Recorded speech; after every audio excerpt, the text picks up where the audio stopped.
Assalamualaikum warahmatullahi wabarakatuh. Perkenalkan, nama saya Eko Ardana, NIM 1102467.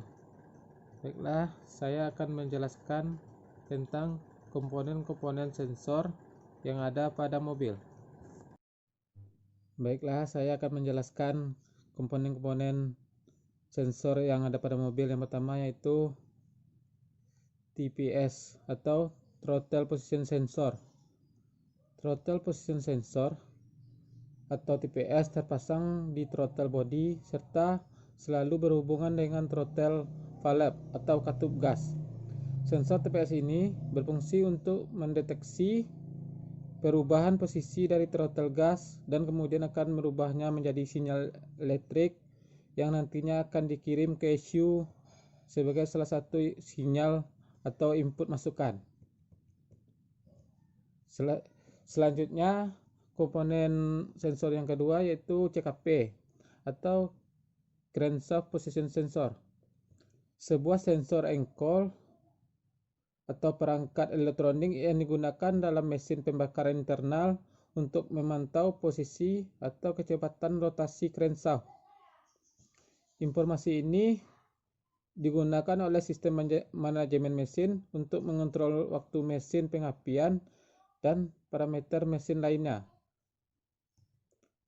Lokasi pemasangan umum termasuk katrol engkol, utama roda gila atau crankshaft atau poros engkol itu sendiri.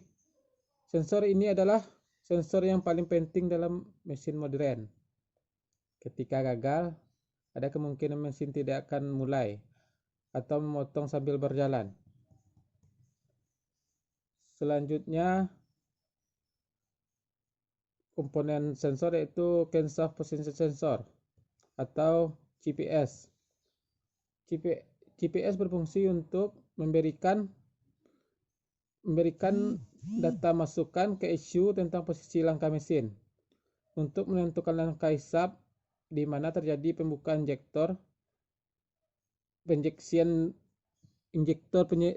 penginjeksian. Jadi, Crankshaft Position Sensor terdiri atas komponen elektronik yang terdapat di dalam sensor case dan tidak dapat di-setel maupun diperbaiki. Sensor ini mendeteksi posisi piston pada langkah kompresi melalui putaran signal rotor yang diputar langsung oleh crankshaft untuk mengetahui posisi pembukaan dan penutupan intake dan exhaust valve. Dan selanjutnya komponen sensor yaitu APP. APP atau Accelerator Pedal Position. Sensor ini terdiri dari stator dan rotor. Penerapan tegangan bolak-balik ke koil transmisi menghasilkan medan magnet yang menginduksi tegangan pada koil penerima. Arus juga diinduksi dalam loop konduktif rotor yang pada gilirannya mempengaruhi medan magnet dari kumparan penerima. Amplitude tegangan dihasilkan tergantung pada posisi rotor relatif terhadap kumparan penerima di stator. Proses ini dalam unit evaluasi relatif elektronik dan kemudian dikirim ke unit kontrol dalam bentuk tegangan atau arus yang searah. Yang selanjutnya, sensor EGR. EGR atau Exhaust Gas Recirculation saat ini digunakan oleh mobil bensin dan diesel. EGR digunakan untuk mengurangi emisi dan mengembalikan gas sisa pembakaran kembali ke intake manifold. Pada mesin konvensional, bukaan katup EGR dipengaruhi oleh kevakuman dan intake manifold. Selanjutnya, IAT atau intake air temperatur. Sensor temperatur udara atau IAT salah satu sensor pada sistem EV yang temperatur sensor atau disingkat dengan IATS.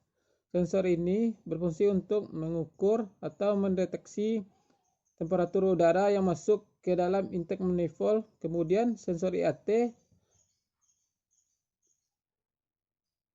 akan mengirimkannya ke ECU berdasarkan hasil pengukuran temperatur udara yang masuk ke dalam intake manifold.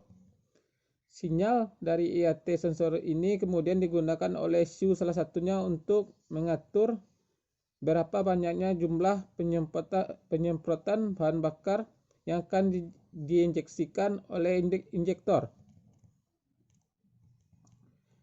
Selanjutnya komponen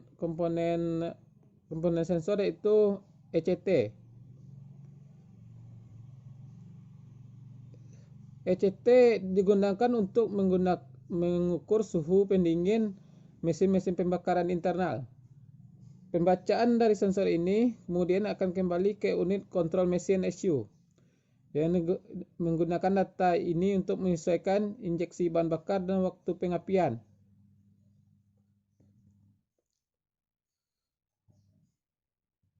Contoh penerapan ECT. Kolom temperatur sensor sebuah sensor yang membaca temperatur kolan atau air radiator ke dalam mesin.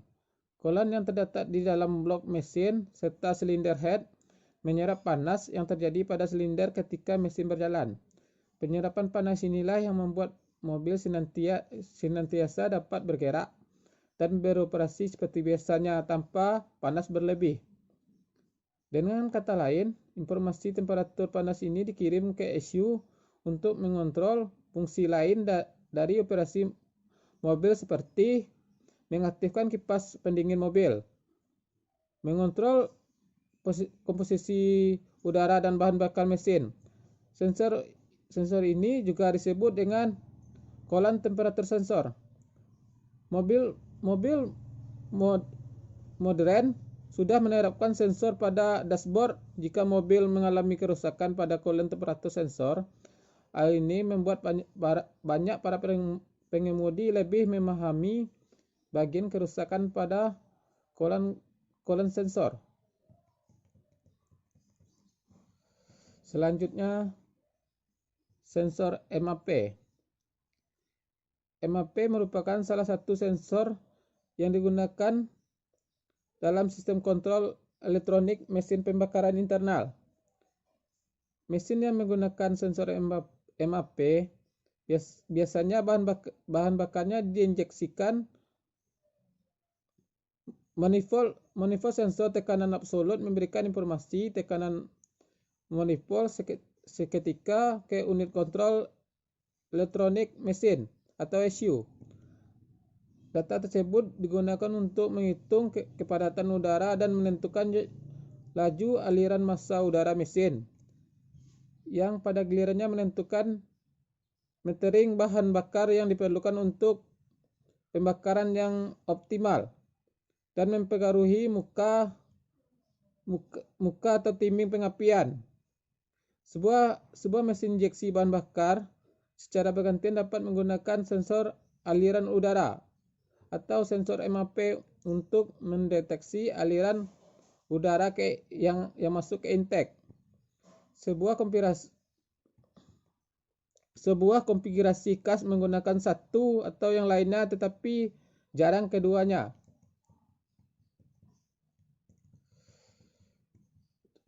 Selanjutnya, sensor NOx sensor. NOx sensor adalah sebuah sensor yang dipasangkan di kepala silinder. Dapat bekerja dikarenakan oleh sebuah ketukan atau ledakan dari sebuah mesin dari praledakan campuran udara dan bahan bakar.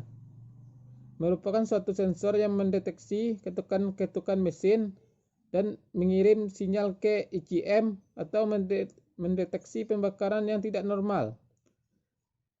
Sensor ketukan menghasilkan satu tegangan listrik ketika getaran diterapkan ke mereka, memanfaatkan efek piezoelektrik yang menghasilkan tegangan listrik sebanding ke pemecutan sehubungan dengan getaran tersebut.